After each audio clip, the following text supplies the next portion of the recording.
Assalamualaikum warahmatullahi wabarakatuh. Perkenalkan, nama saya Alvin Maulana, SK 119001, mahasiswa Sekolah Tinggi Ilmu Kesehatan Kendal. Assalamualaikum warahmatullahi wabarakatuh. Perkenalkan, nama saya Imadi Prihatini, SK 119014,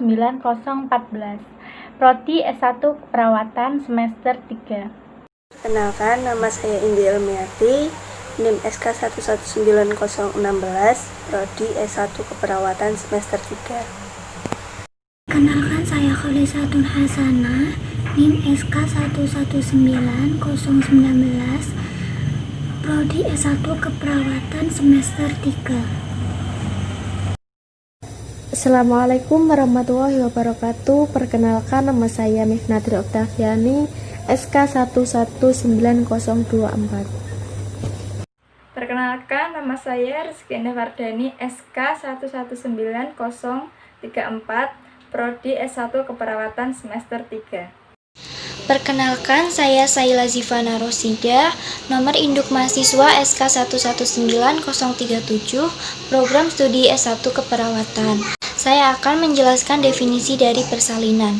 Persalinan adalah proses pengeluaran hasil konsepsi janin dan uri yang dapat hidup ke dunia dan di luar rahim melalui jalan lahir. Perawatan maternitas telah berubah secara dramatis. Perawatan maternitas memainkan peran aktif dalam membentuk sistem perawatan kesehatan, sehingga sistem tersebut dapat memenuhi kebutuhan wanita saat ini. Etiologi persalinan diantaranya keregangan. Keregangan adalah otot hormon mempunyai kemampuan meregang dalam batas tertentu. Apabila batas tersebut telah terlewati, maka akan terjadi kontraksi, sehingga persalinan dapat dimulai. Dan kedua, penurunan progesteron adalah proses penuaan plasenta terjadi mulai umur 28 minggu, di mana terjadi penimbunan jaringan ikat. Pembuluh darah mengalami penyempitan dan buntu. Produksi progesteron mengalami penurunan sehingga otot rahim lebih sensitif terhadap oksitosin. Akibat otot rahim mulai berkontraksi setelah tercapai tingkat penurunan progesteron tertentu. Yang ketiga, oksitosin internal adalah perubahan keseimbangan yang terjadi pada estrogen dan progesteron. Apabila terjadi penurunan progesteron, maka reaksi oksitosin dapat meningkat sehingga persalinan dapat terjadi. Selanjutnya, prostaglandin. Prostaglandin yang dikeluarkan oleh DC2 konsentrasinya meningkat sejak usia kehamilan 15 minggu. Prostaglandin dianggap sebagai pemicu terjadinya persalinan. Pemberian prostaglandin saat hamil dapat menimbulkan kontraksi otot rahim. Yang terakhir, hipotalamus adalah terjadinya keterlambatan persalinan karena tidak berbentuk hipotalamus. Patofisiologi merupakan persalinan pada wanita melibatkan serangkaian peristiwa yang dimulai dengan aktivitas hipotalamik, pituitari, adrenal atau disebut dengan HPA, dan peningkatan kortikotropin releasing hormone atau disebut dengan CRH. Plasenta ini menyebabkan penurunan fungsi progesteron dan aktivitas estrogen yang kemudian akan mengaktifasi CAPS, oksitosin dan prostaglandin. Peristiwa biologis ini akan menyebabkan pematangan serviks, kontraksi uterus, aktivasi DC2 dan membran janin, serta pada kala 2 persalinan akan meningkatkan oksitosin ibu. Perbedaan mendasar antara persalinan matur dan prematur adalah aktivasi fisiologis komponen-komponen pathway tersebut pada proses matur, sedangkan partus prematur berasal dari proses patologis yang mengaktifasi salah satu atau beberapa komponen pathway tersebut. Manifestasi klinis, yaitu yang pertama preeklamsia ringan. Preeklamsia ringan diikuti oleh beberapa gejala klinis, antara lain hipertensi antara 140/90 mmHg atau kenaikan sistol dan diastol 30 mmHg/15 mmHg. Oedema kaki, tangan, atau muka, atau kenaikan berat badan 1 kg/mg.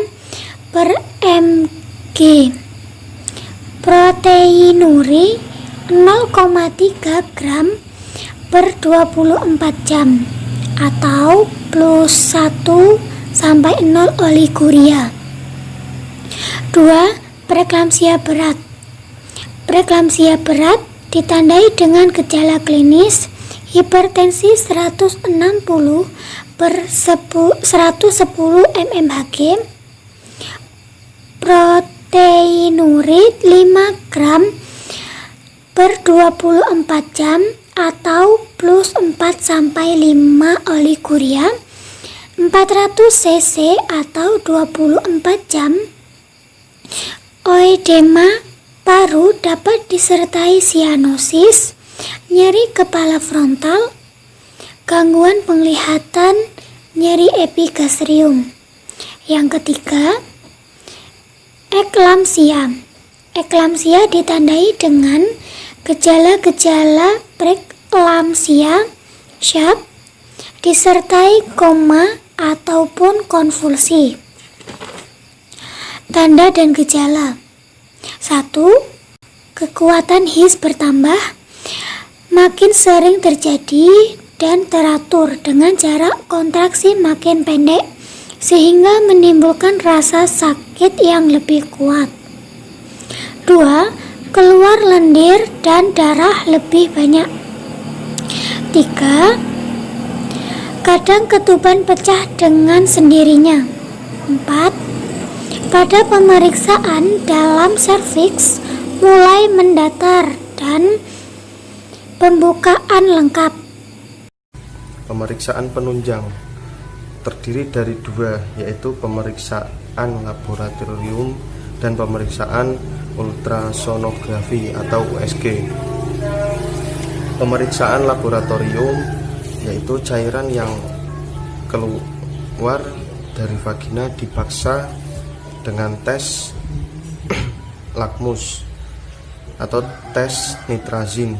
Jika kertas lakmus merah berubah menjadi biru, menunjukkan adanya air ketuban, atau bisa melakukan pemeriksaan mikroskopik atau tes pakis dengan meneteskan air ketuban pada gelas objek dan dibiarkan kering. Pemeriksaan mikroskopik menunjukkan gambaran dan pakis menurut Hidayat tahun 2009. Yang kedua, pemeriksaan USG. Pemeriksaan USG untuk memeriksa oligohydramnion sangat membantu apabila belum jelas tentang adanya tanda-tanda ketuban sudah pecah menurut SPK tahun 2013.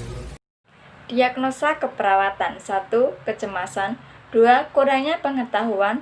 3. Resiko kekurangan volume cairan. 4. Tidak efektifnya volume coughing individu. Yang kelima, faktor resiko injuri pada ibu. Yang keenam, faktor resiko injuri pada fetal. Yang selanjutnya, intervensi keperawatan. Untuk diagnosa yang pertama, kecemasan. Untuk intervensinya, yang pertama, kaji penyebab dan tingkat kecemasan ibu. Yang kedua, orientasikan ibu terhadap lingkungan. Yang ketiga, monitor tanda-tanda vital. Yang keempat, demonstrasikan metode relaksasi dan teknik pengaturan nafas. Dan yang kelima, libatkan support system dalam membantu ibu mengatasi nyeri persalinan. Untuk diagnosa yang kedua, kurang pengetahuan. Untuk yang intervensi yang pertama, kaji tingkat pengetahuan. Yang kedua, beri informasi tentang proses persalinan dan pertolongan yang akan dilakukan. Yang ketiga, demonstrasikan teknik pengaturan nafas. Dan yang keempat, informed consent. Untuk diagnosa yang selanjutnya, resiko kekurangan volume cairan. Intervensinya yang pertama, monitor suhu setiap 4 jam sekali. Yang kedua, monitor intake output. Yang ketiga, berikan cairan per oral. Yang keempat, cairan intravena. Dan yang kelima, bila perlu, dilakukan kolaboratif. Untuk diagnosa yang keempat, effective coping. Intervensinya yang pertama, kaji sosial ekonomi, pengalaman, dan kebiasaan coping. Untuk yang kedua, ANC dan respon terhadap rasa sakit. Yang ketiga, support system yang ada. Untuk diagnosa yang kelima, potential injury. Intervensinya yang pertama, observasi keadaan vagina. Yang kedua, lakukan teknik alat septik setiap tindakan. Yang ketiga, kaji sekresi vagina. Yang keempat, monitor karakter amnion. Yang kelima, lakukan enema. Yang keenam, lakukan monitor tanda-tanda vital. Yang ketujuh, berikan oksigen sesuai program. Dan untuk diagnosa yang terakhir, risiko injury pada fetal. Intervensinya yang pertama, palpasi Leopold fetal posisi dan presentasi. Yang kedua, monitor denyut jantung janin. Yang ketiga, kaji perineum, laserasi atau ruptur. Yang keempat, perineal care. Yang terakhir, monitor prolaps tali pusar. Terima kasih, sekian presentasi dari kelompok kami, kurang lebihnya mohon maaf. Wassalamualaikum warahmatullahi wabarakatuh.